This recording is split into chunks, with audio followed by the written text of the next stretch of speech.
Pity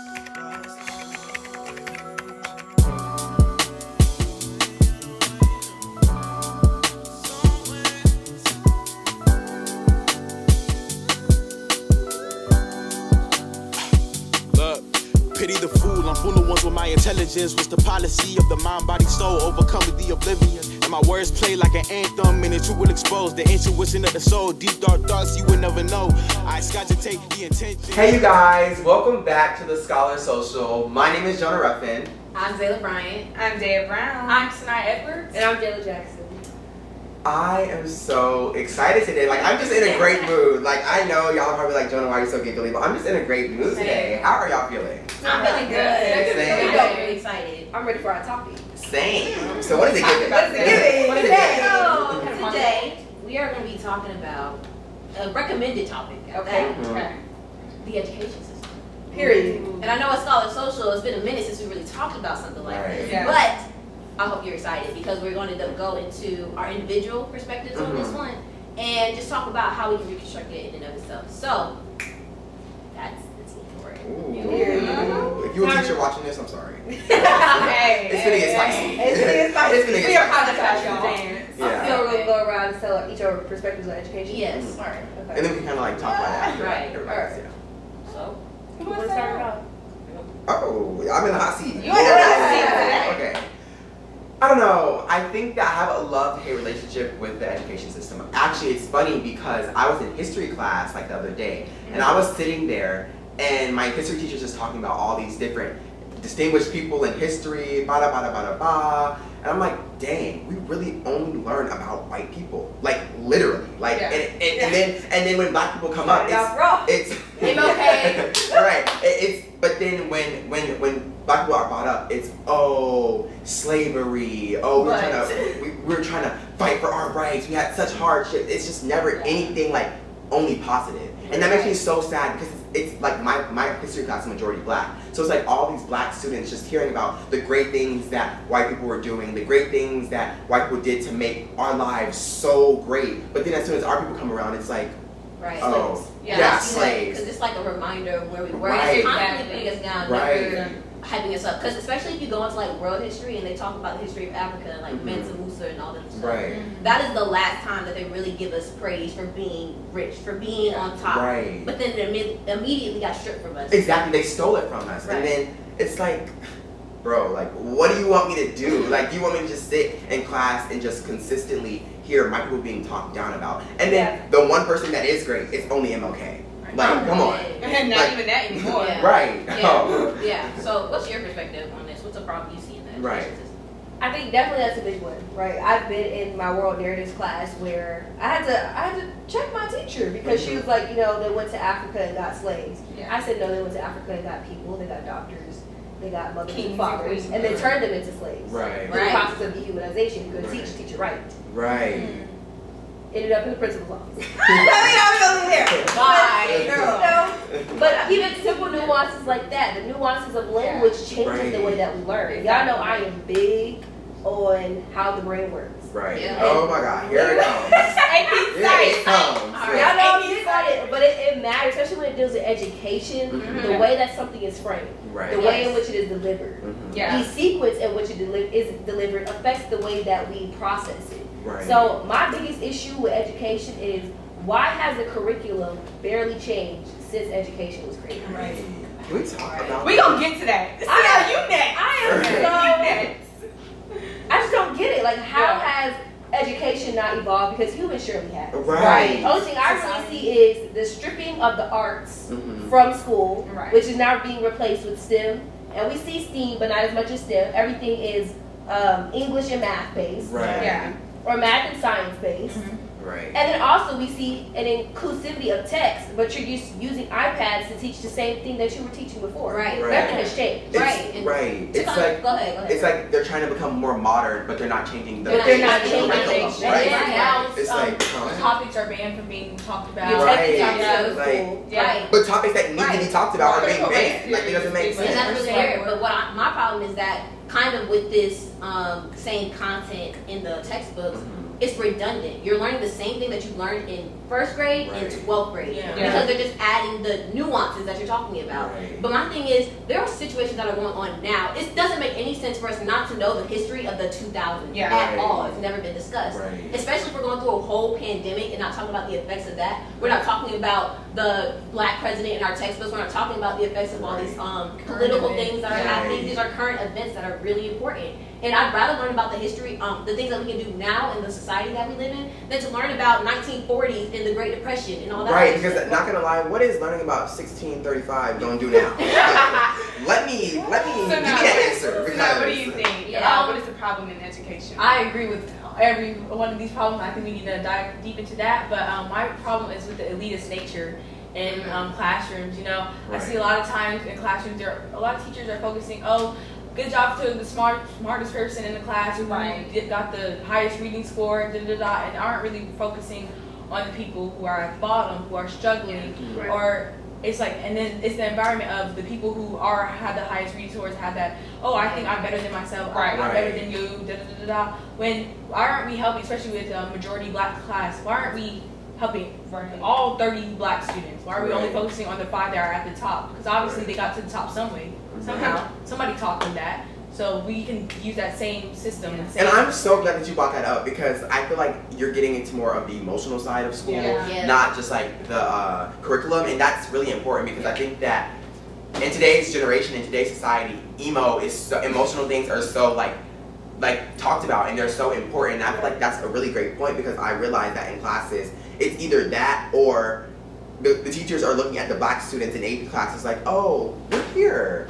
Can you handle this class? Yes, it is. Right. Like, are you sure you want to be in here? Is your schedule right? Is your schedule right? Like, come on. Like, what are you trying to say? So I feel like that's all the AP good honors.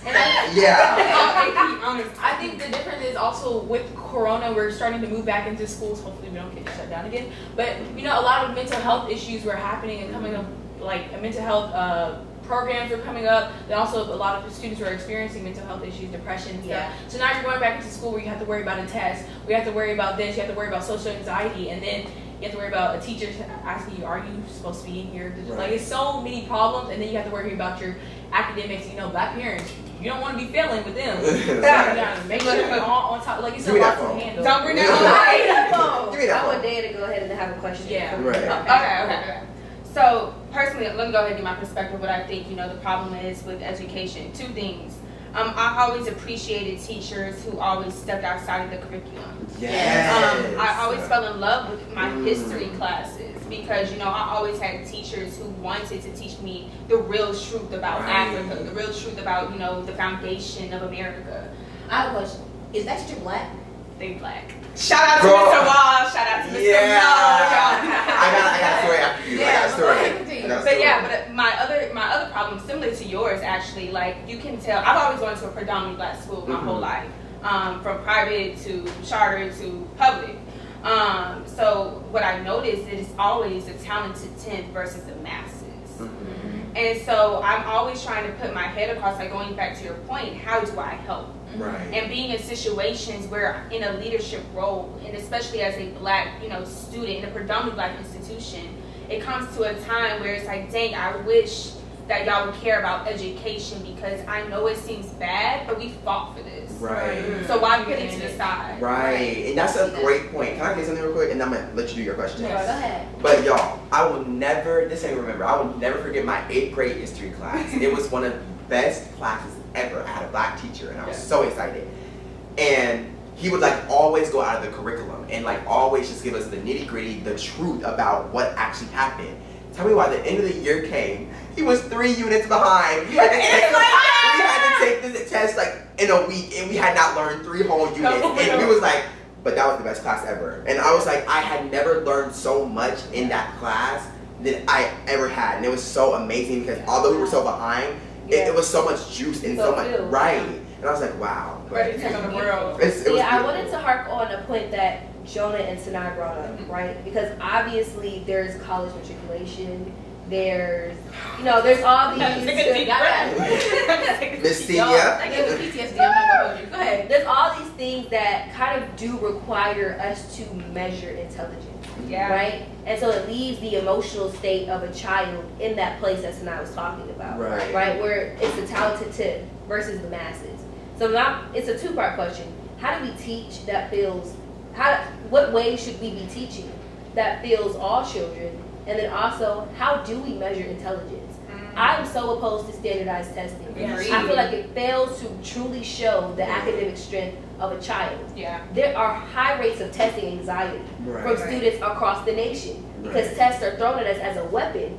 They're typically used as a weapon in classrooms. Your class acting up, oh, y'all gonna have a quiz or a test. Right. So if you're using a pop quiz. So if you're using what's measuring my intelligence as a weapon against me, I'm not going to be able to perform to the standard that I need to show that I am intelligent. Right. So now the question is, how do we measure intelligence, and how should we be teaching that feels every child and not just those who are? But I have a question. Like, why does intelligence need to be measured? Like, that's my question. Like, can somebody answer that for me? Because I honestly feel like this might be controversial, but I don't think grades and like that type of things are necessary. I don't think that giving a A or a B or a C is necessary in school at all. I think that the education and the curriculum is going to get taught, and then what you do with that in the real world is your business. I don't think that you should be getting graded or tested on any of that. I mean, because at the end of the day, like, people don't even remember half the stuff they learn in the school system anyways. So, but going off of what you said, Jonah, how would we, like Jay was talking about college matriculation, without grades and stuff, how would we get put into different colleges? How would we get put? Because there's some people, there's some schools. There's no alternative, but hey. There's a difference between, I mean, I don't have a say, but there's a difference between Ivy Leagues and a regular school or a community college and going to a HBCU or a PWI. Like, there's a difference in, I think, the academic caliber. I get it. I think that when it comes to that situation, I think that colleges have a right to kind of create a criteria for what they want in their school, especially if that's optional. Because high school, middle school, elementary school, whatever, they're all mandatory until you reach like 18 or you get independent, and then you drop yourself out of school. But when it comes to my higher education and the institution that I create, I only want certain people in here. So I understand, but I think the way in which they measure it and how they look at it should be more holistic, rather than looking at the GPA and looking at the standardized testing. Because like Jayla said, there's PTSD, there's all these other issues. People don't know how to test, and that's a real thing. And there's no other way for them to really get around that criteria. So I think that. Okay. I was going to say, like, to that point, like, Zayla and I were talking last night, and we noticed that a lot of schools go directly towards STEM. And, like, to your point about how arts are stripped away, I think this is like one of the most epic generations that are built off of creatives. It is. Well, and I'm like, why can't we get into college or have our intelligence measured by our creativity? Right. It's like those small things where I wish it was like a spectrum of things you can, like with signing an application, college application. You say, oh yeah, I'm a poet, I'm a film director. I might not be the best intellectually, but I know how to make something shake and bring entertainment to the world, or whatever you choose. So how do you measure that artisticness? Like, okay, I'm a poet, you're a filmmaker. Now we both apply to the same school. What separates me from you, or what makes us both get in on both? Right. To answer that question, if I'm a poet and she's a poet, there's a difference between, she's a better poet than I am. But what is a better poet? But what is a better poet? I don't know, but I just know I'm not the best at poetry. So, but how, if they just accepted all the poets just because they're artistic, or just because they're not creative? Well, I think that Daya is proposing that there needs to be an inclusion of the arts in curriculum. Right. So same as teachers will sit at round tables and find ways to create math and science-based activities. And most people not even doing it. And there should be that same energy towards humanities-based curriculum. And that's what I love. Right, and because I go to an art school, I feel like I have a lot of opinions on this. Because when I say it is so dope, like just walking down the hallways and seeing like the visual art students work on like the walls, you're like, wow, like somebody really made this. And I'm like, I wish that more people could see this, and even the funding that we get for our school, it's so like piss poor. Like, we do not get a lot of funding, we don't get a lot of resources, and it like makes me so sad because they don't value us, but it's so much like creativity in those schools. It's so much potential in those schools. It's so beautiful. Like, what I love about it is that they make something shape regardless. Like looking at the tiles on the ceilings, students paint those. They make I don't even know what it is. Like personal expression on the walls and leave their mark there when they leave. It's beautiful. DSA gonna make some of the shades. Now that show is gonna look good. Okay, I have a question though. When it comes to the school system, and because you guys have been in it for over a decade, how has it fundamentally changed you or your perspective of your education? Whoa. Okay. Okay. Let's go. So for me, I think that a big thing that I wish I would have been taught from the start of my educational journey is that it belongs to me. There we go. It's mine. Like, it is not my teacher's responsibility to fill me up. In an ideal world, it is. Right? But realistically, whatever you learn is completely up to you. A lot of what I know is from me teaching myself. I didn't depend on a teacher. I didn't depend on my school to do it because I know you're not going to do it for me. Right? Now that's a greater fight. That's the fight that I'm in now currently. Changing the way that we teach students. But for the time being, the reason I am able to have these conversations is because I study curriculums. Right? I know what they're aiming to teach. You know, I've been researching and following the CRT journey. Right? So me doing that, CRT. Right? Me doing that has allowed me to become the cadet of my educational experience. And so I am very, what am I trying to say? I would call myself advanced and humanities-based curriculum. So like philosophy, psychology, political science, civics, that is my realm. And in doing that, I have been able to grow in every aspect of my life. Because we have to look at this is how I look at education, right? It goes beyond schools and teachers. Education is everything that you consume, right? So if we have students going home and getting on Instagram and consuming whatever the shade room is posting, now you have them coming into a classroom and consuming something that's a totally different pattern. They're confused. They are. We're intellectually scattered, right? If the world is teaching me one thing and I'm coming in an institution that's teaching me another thing, and neither of them are feeling who I am truly, or what I need to be filled with, it leaves you scattered. It leaves you left with nothing. So I just recently applied for the Georgia Superintendent Student Advisor. Same girl. Everybody. We all just applied. Y'all know who to choose. Y'all know who to choose. But yeah, I think that what I put on my interview is that if we're going to change the way that we do education, we have to change the palette for students across the board, right? So what students are consuming inside and outside of school need to change, or whatever we do in school needs to now make up for or provide whatever we're not getting when we're not in school. If that makes sense.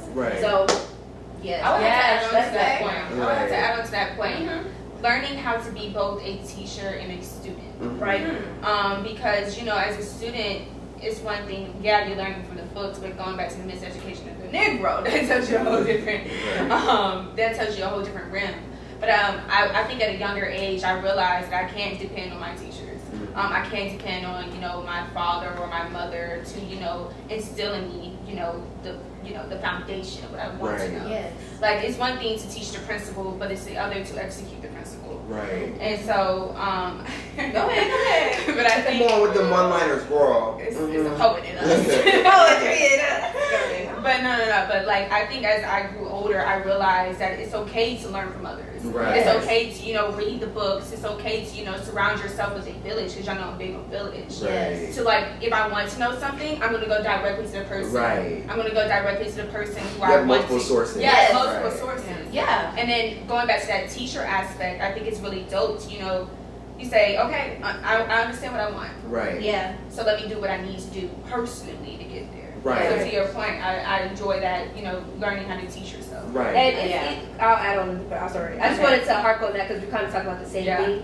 It's as simple as a Google search. I don't think people realize that whatever you want, you can cater your curriculum or your personal academe to fit that. So me, I am, y'all know me, like, I can be reckless as far as, like, I don't be planning a lot. I'm just like, I go with the flow, right? So I'm big on intuition. I'm big on being able to use my foresight, right? Hence why I study philosophy. Yes. Yeah. When you study philosophy, it's directly connected. It stimulates your pineal gland, right. which is the first gland that develops in a fetus. Right. Y'all see what Google does? You see what Google does? And AP Psych. Don't forget about her. Don't forget about her. But when you stimulate your pineal gland, it's connected to your ability to use intuition, your ability to use foresight, right? And there's literally there's tons of other spots in your brain that certain things you learn targeted. So whatever you want, you can literally get, and it's as simple as a Google search. And we have to use what we are allowed to have in 2021. We have access to computers and phones and all of that. Use the library stuff. Yeah. Right. What I was gonna say, I'm gonna have to see you next. But kind of going along this idea that the teachers are the only source, quote unquote. That's a misconception. I want to harp on the fact that the culture and the dynamic within school is not controlled by the teachers or the superintendents or the counselors. It's controlled by the students. Students. Say that. I want you guys to understand that you create the atmosphere that you go to school for 8 hours in. Right. You decide whether you're gonna have a good day or a bad day. Yes, ma'am. Teachers don't decide that. Pop quizzes don't decide that. Your friends don't decide that. It's you. And I think that it's best that we all start to form communities within our schools to create this atmosphere that we want to go to school. I don't want people to think, especially, and I'm calling out. I'm calling out my SGA people. You guys are supposed to be the student leaders of the school, and you're still living in an atmosphere where all these people are going to school depressed, PTSD, and you already know that the first comment coming out of their mouth, here we go again. Yeah. We shouldn't have that, especially if you are the leader. You're supposed to be the change. Create it. That is my job. I'm saying, y'all have the opportunity and the ability, so use it. And if you're not going to use it, give it to somebody else that cares. Because I promise you, there are people that do. That is all I have to say on that topic. That was good. Yeah. All right. Rhetoric 101. Would hate to be a SGA right now. Would hate to be the SGA president. Thanks. Get a meeting with your principal. I agree with what everybody said. Y'all hit the nail on the head with that, but I have 2 quick points. One is that school does not have to be boring. Learning stuff does not have to be boring. And what Zayla said about the environment is also mainly controlled by the students. I mean, yes, I definitely agree. But the teacher comes in here and just be mean for no reason. Or they're just I'm sitting here in an hour lecture and just hearing you talk and read stuff off the board. I'm not going to be interested in learning stuff. I'm going to try my best. I'm going to try to research stuff. I'm going to try to create the village and have my people back me up. But it's just you can create. I grew up in an environment where autonomous classroom or stand up when you speak so you can command the room, or you learn stuff with songs, you learn stuff with chants to make it more fun, connected to your daily lives. So because Jayla was saying, we're intellectually scattered. So combining where we get our information from, that makes information more accessible. That makes information more appealing. And then also my second point, and I'll pass it on to Jonah. Okay. My second point is to question everything. That's another thing I learned. I grew up in an environment where I just was feeding in stuff and just listening to stuff and taking it in. I was I'm taking that for taking whatever somebody said, and it's yep, that's what I live by. But learning to question everything, learning to question the teachers who I was taught by, especially, if they question and then find the answer for yourself. Yes. Right. And that goes across what everybody else said. Go ahead, Joe. Right. Okay, so I feel like mine is a bit different from everybody's, but I feel like the average scholarly person is where my issue came in. When it came to school, I feel like everybody has the monolith of what a good student should look like. And it's you look like this, you do that, and you do that. And I've never been that way. I'm a very funny and loud. I'm kind of like the class clown, I guess. And I think that sometimes it can be to my disadvantage in the school environment because people are there's a stigma. Right. Yeah. It's oh, you're just funny. You don't really. You can't be this because you're funny. Right. Right. And the way that I dress sometimes, it's oh, you're just into fashion. You're not really intellectually inclined. You're just and it's no, that isn't true. I'm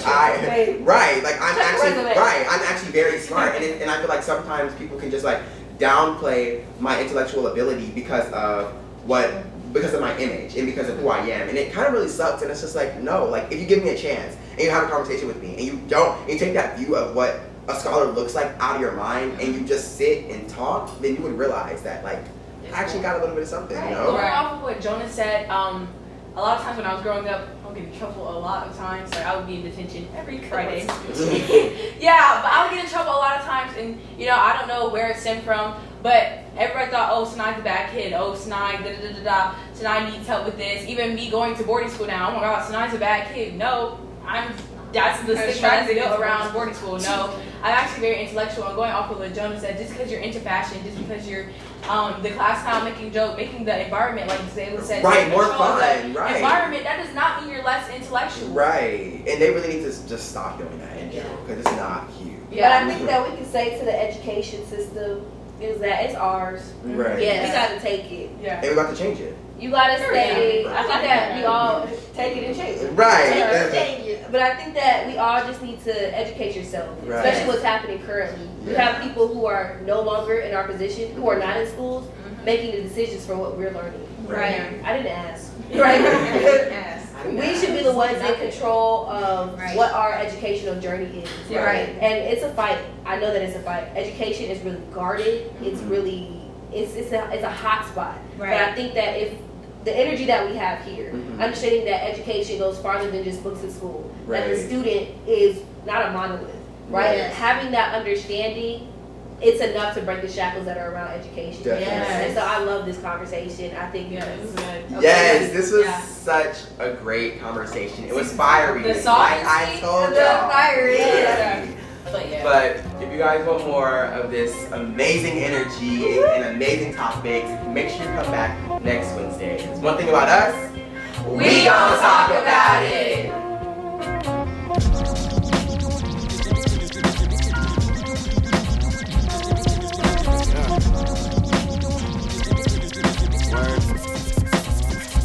Look, think back to times I never had much to give, though I was in the center of appreciation from people that I had thought would never pay me no mind, but though it's different this time, your eyes go blind, and now you in the spot that you've been trying to find. I never imagined happiness in my position, bro.